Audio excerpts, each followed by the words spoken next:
ქალბატონებო და ბატონებო, პარლამენტი, რომელიც ჩვენი ქვეყნის ცენტრში მდებარეობს, ჩვენი დემოკრატიული ცხოვრების გულია, რომელიც დღეს იწყებს ფეთქვას. ეს იქნება უფრო დაყოფილი, უფრო დაბალანსებული და უფრო მკაფიო იყო ვიდრე წინამოწვევის პარლამენტი. იმის გათვალისწინებით, რომ 2008 წელს ოპოზიციის ბევრმა არჩეულმა წევრმა და ზოგიერთ თქვენგანს ვხედავ ამ დარბაზში და მაშინ როცა შემოდიოდით პარლამენტში 2008 წელს თქვენი დექით გარეთ, იმიტომ რომ უარი თქვით საკუთარ მანდატზე და დღეს მე ძალიან კმაყოფილი ვარ, რომ ყველანი აქ ხართ. აქ სხვა კლიმატია, სხვა ატმოსფეროა, შეიძლება ბევრად უფრო სასარგებლო აღმოჩნდეს, ვიდრე გარეთ ხარჯზე დგობა. ჩვენ ყველანი ვხედავთ იმ კაცთა რთულ დებატებს, ნებათა ხელით მოცულ არგუმენტებს, რომლებიც ამ დარბაზში დაედევს ბინას. ჩვენ პოლიტიკური შეხედულების მიუხედავად, ერთ რამეზე შეგვიძლია შევთანხმდეთ. არის ძალიან ბევრი მნიშვნელოვანი საკითხი, რომლებზეც ჩვენ განსხვავებულ პოზიციებს გვაქვს. და მომავალში ეს დარბაზი ძალიან ცოცხალი ადგილი იქნება. ასთა სხვადასხვაობა და ერთმანეთის მიმართ ოპოზიციური დამოკიდებულება არ გაქრება, მაგრამ ჩვენ ეს ინსტიტუციურ ჩარჩოებსა და კონსტიტუციის ფარგლებში უნდა მოვაქციოთ. 2008 წელს ზოგიერთი თქვენგანი წინამოწვევის პარლამენტის გახსნისას აქციებში იღებთ მონაწილეობას. ახლა კი თქვენ პარლამენტის წევრები ხართ, რომელთაგაც ნაწილი მაღალ თანამდებობას უმიზნებ. ქალბატონებო და ბატონებო, სისტემას აქვს ერთი დიდი უპირატესობა. არჩევნების გზით მთავრობის რეგულარული ცვლის გარეშე როგორი ეფექტური და მაგარი მთავრობაც არ უნდა იყოს. ის როგორც არ უნდა ყავდეს ქვეყანას წარმატებული მთავრობა. მთავრობა ეუბნება თვითონ ხალხს თუ რა არის კარგი და რა არის ცუდი.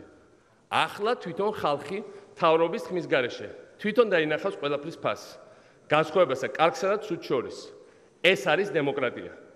სამუშაო პროცესი ეს იმ ინსტიტუტების ინკლუზიურობას წარმოადგენს, რომლებიც საქართველოს სახელმწიფომ ააშენა.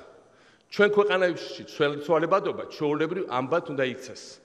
ისე როგორც ეს არის დემოკრატიულ ევროპულ სახელმწიფოებში. ამ შემთხვევაში არსებული მენტალიტეტი გამარჯვებული იგებს ყველაფერს, რომელიც დამახასიათებელია მხოლოდ ახალგაზრდა დემოკრატიებისა გარდამავალი ქვეყნებისთვის ნელ-ნელა, მაგრამ აუცილებლად გაქრება. ამ შემთხვევაში ნელ-ნელა, მაგრამ აუცილებლად გაქრება სიტუაციის დამძაბველი ის სამოქალაქო ომისეული რიტორიკაც, რომელიც ახლა შემოქმნილ პოლიტიკურ ლანდშაფტებს ახასიათებს. ამ შემთხვევაში საქართველოს ნელ-ნელა, მაგრამ აუცილებლად გახდება ნორმალური ევროპული დემოკრატია, რომელიც აუცილებლად გაიღება თავისი ბუნებრივი ადგილსამყოფელის ევროკავშირის კარი და ჩვენსავე ძალისხმევით, ჩვენი ერი აუცილებლად დაუბრუნდება მის ისტორიულ ოჯახს. ამისათვის თითოეულმა თქვენგანმა პატივი უნდა სცეს საქართველოს ინსტიტუტებს, პატივი უნდა სცეს ჩვენს კონსტიტუციას, პატივი უნდა სცეს საკუთარ ოპონენტებს. გუშინდელი ოპოზიცია დღეს მთავრობაში ხართ. ხოლო ის ვინ დღეს ოპოზიციაშია, შესაძლოა ისევ ხელისუფლებაში მოვიდეს, თქვენ წარმოიდგინეთ. ყოველივე ეს არის ის, რაც ჩვენ ყველა მეტად უნდა ვაღიაროთ. თითოეულმა ჩვენგანმა ძალიან ბევრი უნდა იმუშაოს საკუთარ თავზე. ჩვენ ხალხო არა ვართ ერთმანეთის მტრები, არამედ ვართ ერთმანეთის პოლიტიკური მეტოქეები. ეს კამპანია იყო რთული, უხამსი და გესლიანი და ალბათ ყველა მხრიდან. მაგრამ ახლა თქვენ მთელ ერთს წარმოადგენთ. არა მის ნაწილს, მთელ ერთს მრავალ ეთნიკურ ქართულ საზოგადოებას. აქამდე კამპანიის და კონკურენციის დრო იყო. ახლა კი მუშაობის დრო დაგვიდგა. დაგვიდგა დრო, რომ შევქმნათ სამუშაო ადგილები, გავუმჯობესოთ სოფლის მეურნეობა, როგორც ლაპარაკობთ, გავაგრძელოთ ჩვენი ინფრასტრუქტურის პროგრესი, განავითაროთ ჯანდაცვა, გავაგრძელოთ ჩვენი ტრანსატლანტიკური მისწრაფებები და ევროპული ინტეგრაცია, ასევე დემოკრატიული განვითარება. ამის გარდა უნდა ვიმუშაოთ ტერიტორიული მთლიანობის აღდგენის საკითხებზე. დეოკუპაციას და დავიცვათ ჩვენი სუვერენიტეტი. არ გავებათ საქართველოს ტერიტორიის ოკუპანტის მიერ დაგებულ არც ერთ ხაფანგში. მე უსურვებ უმრავლესობას არამხოლოდ არაფერი არ დაანგრიოს და გაუარესოს, რაც დარწმუნებული არ გსურთ. არამედ შეძლოს ცხოვრების დონის გაუმჯობესებასთან დაკავშირებული იმ დაპირებების შესრულება, რომელიც ხალხს მიეცით. ხოლო უმცირესობას უსურვებ, რომ ჯერ ერთი იყოთ ოპოზიცია, რომელიც მთავრობას დაეთანხმება, როცა მთავრობა სწორია. და იქნება კონსტრუქციულ ოპონირებაში, მაგრამ იქნება აბსოლუტურად მოუსვენარი და შეურიგებელი. როცა არ ეთანხმებით და როცა თქვენი პოზიციები გაქვთ, მაგრამ იმ პირობებში, როცა არასდროს არ იქნებით თქვენი ქვეყნის ოპოზიცია, არის სურვებთ, რომ კრიჭაში ჩაუდგეთ საკუთარ ქვეყანას. არ გაგიხარდებათ ქვეყნის მარცხი. კიდევ ერთხელ მინდა მკაფიოდ გითხრათ. ეს არ ნიშნავს იმას, რომ დაგვავიწყდა განსხვავება ჩვენ შეხედულებებს შორის, ან იმას, რომ ჩვენ უცებ ყველა უნდა დავეთანხმოთ ერთმანეთს ისე საკითხებზე, რომელსაც ვერ დავეთანხმებით და არ დავგეთანხმებით. ჩვენ განსხვავებული პოზიციები გვაქვს ეკონომიკურ პოლიტიკასთან, დანაშაულის და კორუფციის წინააღმდეგ ბრძოლასთან დაკავშირებით რეგიონალური განვითარების, სამოქალაქო უფლებების, უმცირესობების უფლებების, კულტურისა და საგარეო პოლიტიკის მიმართულებით. აქ არის წარმოდგენილი ორივე პოზიცია. ერთმანეთს უნდა დაუპირისპირდეს პარლამენტის კედლებში. როგორც ცნობილი ფრანგი ფილოსოფოსი, ევროპელი გამართლებელი და პოლიტიკური ლიბერალიზმის ფუძემდებელი მონტესკიე წერდა: თუ კი ქვეყანაში ერთდროულად ეთანხმება ყველა მთავრობასა და ერთმანეთსაც, ეს სახელმწიფო აღარ არის, ეს უკვე სასაფლაოა.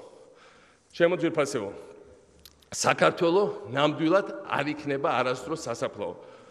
ეს ჩვენი ქვეყანა არის სიცოცხლის სავსე ადგილი, სადაც ყველას აქვს საკუთარი აზრის და კრიტიკის გამოთქმის არა მარტო უფლება, არამედ ძლიერი ნებაც. კონდეს განსხვავებული აზრის კულტურა. ეს არის ჩვენი დემოკრატიის სოციალური ბაზისი. ეს არის კანონის უზენაესობა და კონსტიტუციის პატივისცემა. ეს ორი პრინციპი საქართველოს კონსტიტუცია დემოკრატიას ასევე განსაზღვრავს როგორც ნებისმიერ დემოკრატიას სოფლიოში. ძვირფასო პარლამენტის წევრებო. დემოკრატია ყველგან და ყოველთვის მიმდინარე სამუშაო პროცესშია. და ახლა ჩვენ ქვეყანაში დემოკრატიის განვითარებისთვის მნიშვნელოვანი დრო მოდის. ჩვენ უნდა მივისწრაფოდეთ პარლამენტის გადაწყვეტილების მიღების დეცენტრალიზაციისკენ. რათა უფრო მეტ მოქალაქეს ჰქონდეს პირდაპირ გავლენა ამ გადაწყვეტილებებზე. აი რომ შემოვიდი, გარეთ იყო მიტინგები, ორივე მხარის წარმომადგენლები. ესე მოხდება, ჩვენ მათ ხმას გავიგებთ. ამ პარლამენტის კედლები შუშის არის. მათ სახეებს ჩვენ დავინახავთ. უფრო მეტის გეგმა არის, რომ საერთოდ აი ეს უკან ნაწილი მოიხსნას, ჭერიც მოიხსნას და ყველა მხრიდან გავჩერდეთ. რაც შეეხება რათა პოლიტიკური ელიტა ყოველთვის დაკავშირებული იყოს საზოგადოების ევოლუციასთან, რათა ეს ელიტა წარმოადგენდეს ჩვენი საზოგადოების მრავალფეროვან ნაწილს და არჩეულ უმრავლესობას. პარლამენტის ქუთაისის გადმოტანა, მე მინდა ვთქვა ახალი უმრავლესობის გასაგონად, არც მარტივი გადაწყვეტილება იყო და არც დედაქალაქის წინააღმდეგ მიმართული სადამსჯელო ღონისძიება. ეს არის იმ დიდი გეგმის ნაწილი, რომელიც როგორც ხელისუფლებას, ასევე ინსტიტუტების განვითარებას და დეცენტრალიზაციას ისახავს მიზნად, რათა მთელი ქვეყნის მასშტაბით ყველას მიეცეს შესაძლებლობა ჩაერიოს და ჩაერთოს ამ ინსტიტუტების მუშაობაში.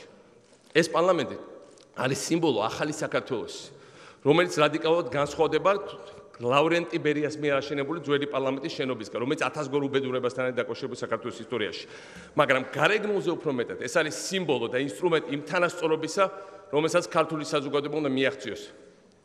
ეს არის ჩვენი ქვეყნის ერთდროს მეორე ხარისხოვანი ქალაქების განვითარების გეგმის სიმბოლო და ინსტრუმენტი. უფრო მეტის დაჩქარებული ტემპით უნდა განვითარდეს ადგილობრივი პოლიტიკური ცხოვრება. როდესაც ხელისუფლებაში მოვედი, ქალაქის მერებს და გამგებლებს პრეზიდენტი ნიშნავდა. მათ ახლა საკრებულოები ირჩევენ, ხოლო თბილისის მერს თბილისის მოსახლეობა. პირდაპირ არჩევის წესი სხვა მერებზე და გამგებლებზეც უნდა გავცელდეს და ასევე გთავაზობთ, რომ პირდაპირ წესით ავირჩიოთ ყველა გუბერნატორი საქართველოში. ეს გადამწყვეტი იქნება დემოკრატიული ინსტიტუტების კიდევ უფრო გაღრმავების პროცესში. დეცენტრალიზაცია არის არა მარტო სასიცოცხლო დემოკრატიული პრინციპი, არამედ ჩვენი ინსტიტუტების განვითარების ყველაზე ეფექტური ინსტრუმენტი და მათი მდგრადი ფუნქციონების საუკეთესო ზრდა. ბატონებო და ბატონებო, იმედი მაქვს, ყოველ ჩვენგანს ესმის თუ რამდენად უნიკალური შანსი გვეძლევა. ვაჩვენოთ ქართულ ხალხს და მთელ მსოფლიოს, რომ ყველას გვამოძრავებს დემოკრატიული პრინციპები და ჩვენი ქვეყნის ერთიანობა. დღეს არ არის ბრაზის, შურისძიების და სიმწრის დრო. ეს არის ერთობლივი განხილვის, დებატების და საქმის კეთების დროს. ევროკავშირსა და ნატოსთან დაკავშირებულ პროცესებში მომავალ პრემიერ-მინისტრს ბიძინა ივანიშვილს მე პირადად შევთავაზე თანამშრომლობა და ამ პროცესში ჩართვა. როგორც პირადად ჩემი, ისე უშუალოდ საბჭოს პრეზიდენტის ადმინისტრაციის სრული შემადგენლობის მხრიდანაც. ევროკავშირი და ნატო ჩვენი ქვეყნისთვის მნიშვნელოვანი თემებია, რომლებიც უფრო მაღლა დგას ვიდრე ჩვენ შორის არსებული პოლიტიკური განსხვავებები. იგივე შეიძლება ითქვას ტერიტორიული მთლიანობის აღდგენის გზებსა და ჩვენ საგარეო საფრთხეებისგან დაცვის საკითხებზე. მე ჩემს გუნდთან ერთად სურს ვემსახურო ქართველ ერთს ყველა ამ საკითხთან დაკავშირებით ვითანამშრომლობთ საქართველოს მთავრობასთან. ჩვენი ქვეყანა, ჩვენი ხალხის უმაღლესი ინტერესი ყველა ჩვენგანზე მაღლა დგას. იმ ადამიანებზე ვაღლა, ვინც ახლა ამ დარბაზში ვიმყოფებით. ყველას მოგიწოდებთ, კარგად იმუშაოთ, რათა ღირსეულად ემსახუროთ ამ უმაღლეს ინტერესს, რადგან ჩვენ ყველანი ქართველები ვართ. კიდევ ერთხელ დიდი მადლობა თითოეულ თქვენგანს. მადლობთ.